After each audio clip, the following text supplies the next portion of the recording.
The Trojan War, according to legend, began when Paris, a prince of Troy, had an illicit affair with Helen, the wife of Menelaus, king of Sparta.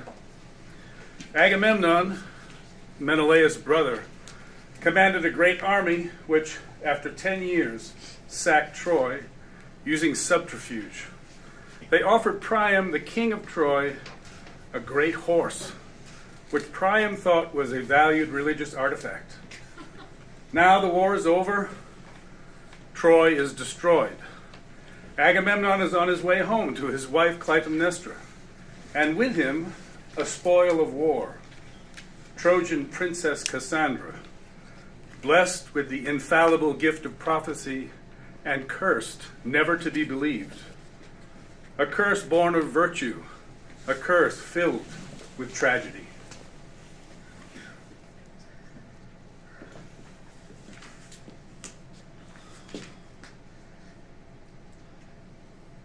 I'll untie you to eat, but you have to promise not to attack me. I'm serious. It's pointless anyway. You're a princess of Troy.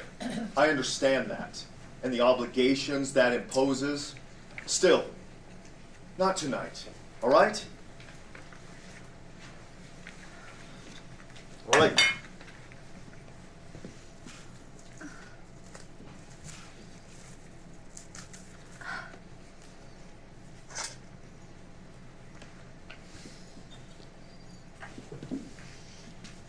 We're 2 days away, maybe 3. Depends on how much we want to push it, which I do, honestly. I want this over with. It's not going to be so bad for you. We're going to be married, and that will carry with it certain requirements. But you'll have your own room, servants, good clothes, little need for public appearances. My wife will surely resent your presence, but you needn't interact with her. You're a princess. You'll be treated as such. I'll be dead. I've told As you. will you. 2 days, maybe 3, and then we will be murdered. Do you need this Of course reminder? you don't believe me. No one ever does. Of course I don't. If you said Clytemnestra has taken a lover, well, that's unsurprising. I've been gone 10 years. If you said she's angry with me over Iphigenia, again, I expect her to be. But she's Queen of Argos. She'll play her role. She will slit both our throats while Aegisthus and his men hold us fast. The elders of Argos will watch horrified, but will not intervene. Though why she murders me is a mystery. Her husband and his rape victim, why? Will you stop? I was right about Paris. I told my father, but he ignored me. I was right about the horse. That's enough. I'll stop. You've promised before. I'll stop! You never believe me. I don't know why I bother. Eat your food.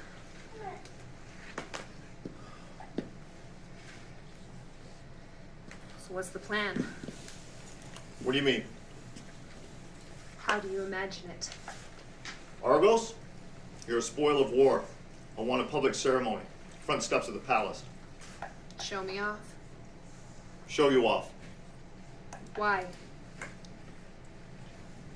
It's what's expected. Oh, and that's you. You always do what people expect of you. Always. My father was the same. You know, people think kings are free, able to act with impunity. He said the reality was kings have less freedom than the lowliest servants. I admired your father. Really? Very much. An honorable man and an effective leader of his people. Then why did you attack us? You think I wanted to? When Menelaus came to me, whinging and weeping, oh, she's left me, she's run off with him, she's broken my heart. I wanted to slap him. We knew Helen. Scheming, inconstant, flirtatious. I delayed. I prevaricated. I kept hoping she'd come to her senses and come home. Oh, he'd take her back. He'd be angry for the 2 minutes it took her to seduce him again. I saw it myself when Troy fell. thousands dead, all her fault. She was his to execute. He advanced on her with his sword, and she dropped her gown, baring her heart for the blow. One look at those breasts, and he was weeping for her forgiveness. I know my brother Menelaus, and I know Helen, my wife's sister. Neither was worth war. Nor was Paris. No. No, they're sordid little dalliance. It's the fault of Eros and Aphrodite. That's Paris' excuse. He was the victim of forces beyond his control. A spell, a curse, an arrow from Cupid's bow. I think of the brothers, Paris and Hector, Menelaus and you. One worthless, one noble. Men make choices. When they choose dishonorably, they blame the gods. Sometimes it can seem that way. Ah, yes, says the victim of a curse. I fought a god who wanted me. I killed a daughter! I do what's required of me. You didn't need to attack us. My father was prepared to negotiate Helen's return. You think I wanted to attack our greatest trading partner, the key to our economic life? I knew Priam. And you're right. He would have rather settled this. My soldiers were reluctant, my generals dismissive. This war was at best unnecessary, and at worst, foolish. Then why? I do what's expected. I'm a king. A challenge to my authority must be answered forcibly and immediately. And the ancient law of hospitality had been violated in my brother's kingdom by a royal guest in his home. You felt insulted? Not insulted, disrespected. It's a question of statecraft. Some affronts must be met violently. I don't concede the necessity. Well, you lost. When we arrived, And are murdered. when we enter the gates of Argos, that's why I'll want a public ceremony. That's why I'll need to display you as a trophy of war. The people of the city have lost husbands, brothers, sons. A whole generation gone for 10 years. They need to see what that sacrifice accomplished. They need something tangible, something they can see and touch. They'll touch me? Mostly not. Mostly. The guards will let a few of them through. Women. They'll rend your clothes, pull your hair, draw blood with their nails, perhaps. It'll be over soon enough. All right. I thought I was preparing you for an unpleasant and humiliating ordeal. I don't care. And then a priest will come forward and he will marry us. And then you will rape me again. I do what's expected. Deflowering you, princess, was expected. Yes, by your men, huddled and salacious by your tongue. Again, necessary. To be repeated ad nauseam. We're going to be married! I'd rather hoped that in time you would welcome me to your bed. Because then it will be my turn to do what's expected. Having no real alternative, No. you'll have time to come around. I'll give you this. You are, I think, a reluctant rapist. Certainly. Absolutely. I sensed it. Did you? A bit. Always a bit of play acting to it, I thought. I hope that communicated. I didn't want to hurt you. No, I could tell. I mean, I know what it was, what I did. Again, I understood when you punched me, it's because your men expected you to punch me. When you forced my legs apart, it was pro forma. That's right. When you rammed yourself... All right! You were putting on a show. A pretend violation. You were just mocking. You should have told me I can play act too. No! It had to be real. Authentic. for the sake of your men listening. All right, yes.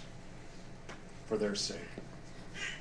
I hope they found it convincing. And I only did it once, and not again for the rest of the journey. Oh, believe me, I give you full credit. It's not who I am! You are what you do! I am not by nature a rapist! A reluctant warrior as well! You slaughtered my people joylessly? Yes, very much so. Oh, well, kudos to you then. Finish your food. I was there, Agamemnon. I watched it all. I had a serving woman, Anat, large with child. She was there when you burst into my bedchamber. She'd armed herself with a knife, and you sliced her open, slashed her belly, and dashed her head. She was a threat. She was dear to me! 8 months pregnant with her third child, and other two were thrown down from the city walls. It was war! And I'm to applaud your lack of enthusiasm. I killed! Yes! I raped you! Yes! I admit to both. But what? There's more to you than that? Is there anything about being a king that you like? What do you mean? Any part of it that's enjoyable to you? I like building things. You do. I wanted to build a new temple to Hera. Across the public square from the statue to Hestia. A small one, and it needed to fit into an odd-sized lot. I knew, of course, that she should be holding a pomegranate. But I also gave her a chariot, pulled by peacocks, according to the story of Argus Panoptes. Anyway, I designed it. I supervised every moment of its construction. And you found pleasure in that? I did. It's a shame, isn't it? Sorry? My father shared your love of building, of sculpture. I think that's why he fell for the horse. It was so obvious to me the danger of that horse. I could even hear men moving inside it. I wish I hadn't. Once I told people, they stopped listening. My father insisted it had to be benign, a gift, he said. I didn't think it would work. We tried it because we tried everything else. If it had failed, I was ready to set sail. Wish I didn't know that now. And anyway, why should he have listened to you? You mean because I'm a woman? Well, unmarried, a princess. I mean, I don't mean to insult you, but... When we arrive, your wife is going to slit my throat. Do I need to gag I'll be you first. again? She wants you to see it. I see it. I smell it. I taste it. I feel it. The cracked tile under my left foot. The net she entangles you in the cheap wine on the breath of the man holding my left arm. This sort of hysteria... I know! It isn't conjecture, it isn't a lucky guess.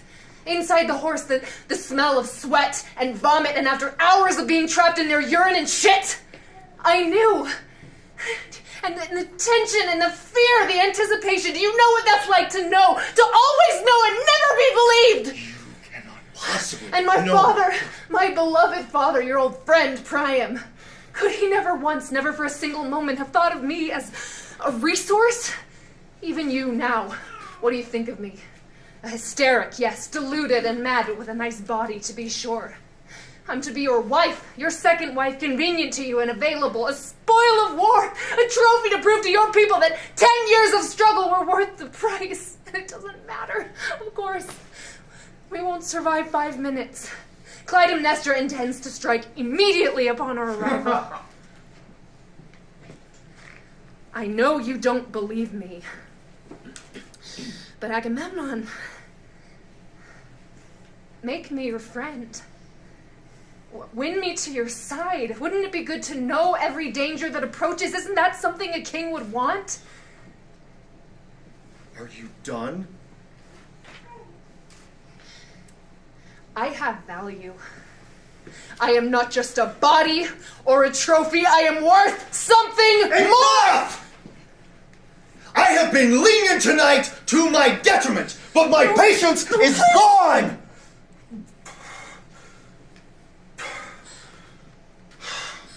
Why should you be any different? Eat! Why? Eat! We reach Argos in 2 days.